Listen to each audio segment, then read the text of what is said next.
just a matter of weeks, months after taking the job, he began to see things start to shake and crumble around him a bit. But to pull things together, show the leadership that he has, was remarkable. I would call him the MVP of 2013 and 14 across the country. I don't think any conference commissioner ever was faced with immediately losing their conference, and in turn took that challenge and turned it into the opportunity that he has, and then to have the first year that his conference did, that our conference did, is remarkable. Mike's someone that over the last 25 plus years of my career that I can truly call a friend.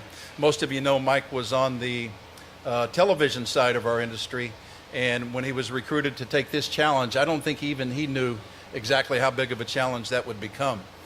But even not to my surprise, but really to my admiration of how he stepped up and performed, pulled this league together, and has come through the way we have, and the start that we're off to. And he'll tell you that there's kind of a hidden secret in all this, and it soon won't be much of a secret. So Tulaneans around the country, be ready for what's in store. Nearly every Tulane athletic event, football, men's basketball, women's basketball, Olympic sports, are going to be on a platform and a stage that we've never been, never in our history. Even when we were part of high-profile conferences in the past, that we have this kind of exposure that Tulane, not only Tulane Athletics, but Tulane, the university, and New Orleans will receive going forward. And that's a tribute and a credit to Mike and the job that he did negotiating with ESPN and representing the conference the way he has. I recall when a couple years ago, when I was doing my weekly checklist of that athletic directors do with things going on around the country, with expansion and so forth going on, and I had Mike on my list to touch base with, and things were beginning to tremble a little bit around the country, and I noticed that there was reportedly some movement in this conference about to happen, and I called Mike, and after exchanging pleasantries, I said, so Mike, we've got an interest in sitting down and talking with you about Tulane and your conference. And I remember two things. The first one was silence, and then the second one after that was curiosity. He wanted to know more. He obviously knew from afar what we'd been through. He wanted to know where we were in terms of our recovery, and wanted to know what was in store for us. And that turned into a long conversation. At the end of that conversation, Mike said, "Rick, I think you've got a story to tell, and I'll be very delighted and happy to champion that story and you being able to tell it." And it's the reason we're here today. So join with me in welcoming the Commissioner of the American Athletic Conference, Mike Arseco.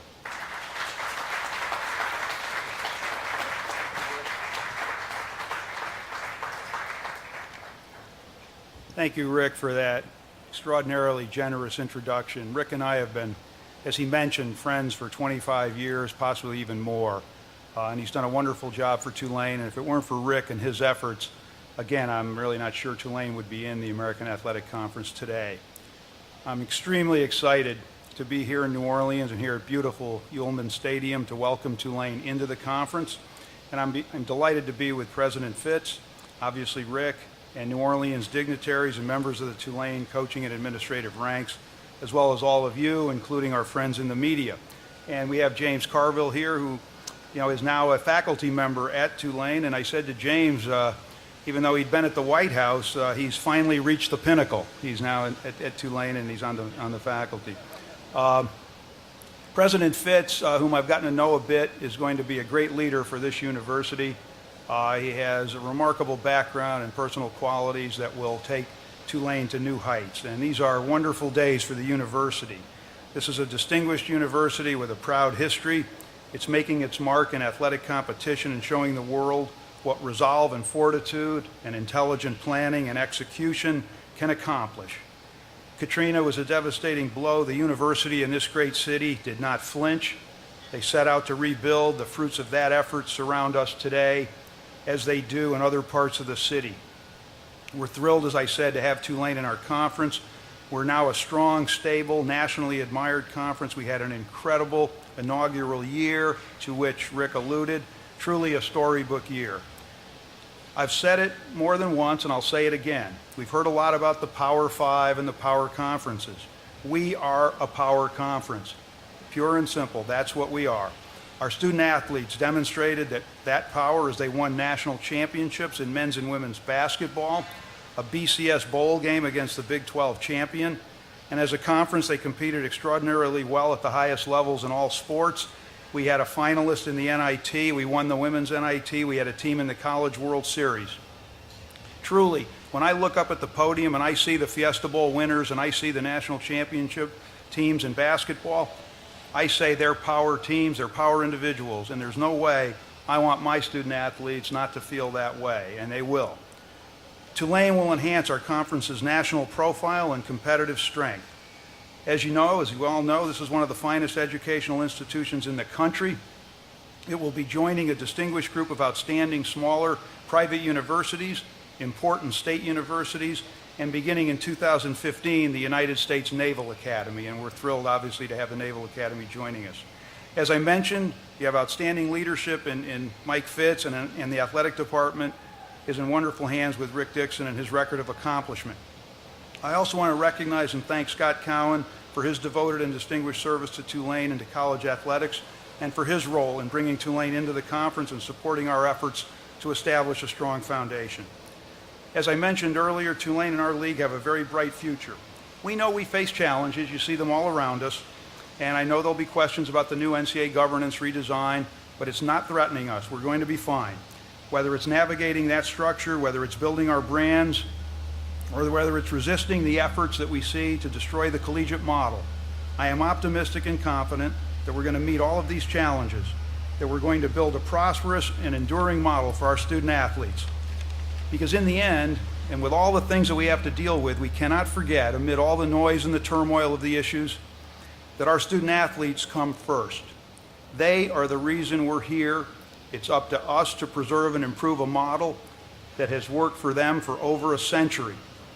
The bedrock principle of that model is education. We offer educational opportunity and the opportunity to compete in athletics at the highest level in a university setting. We have no interest in professionalizing this model, and there is enormous value, incalculable value in this, and we have to guard against efforts to undermine it. We have to constantly seek to improve it, and we're doing that. We need to enhance the educational and athletic experiences of our student athletes, and we're doing that. I know all of you here share our vision and our goals. As I said, the university is in terrific hands with President Fitz and its distinguished board of trustees, with Rick and his group of coaches and student athletes who will do great things in this conference. Their achievements, because of our extraordinary TV exposure, virtually all our games are on ESPN and some are on CBS and CBS Sports Network. All of their achievements will now not go unnoticed. This is, again, extraordinary branding possibilities for this university and for this conference. We have the two networks, ESPN and CBS, that are the gold standard in college sports television. My wife Sharon, who is here with us today, and I look forward to returning for the opening of Yulman Stadium, and we look forward to many more visits to this great university and to this great city. Thank you.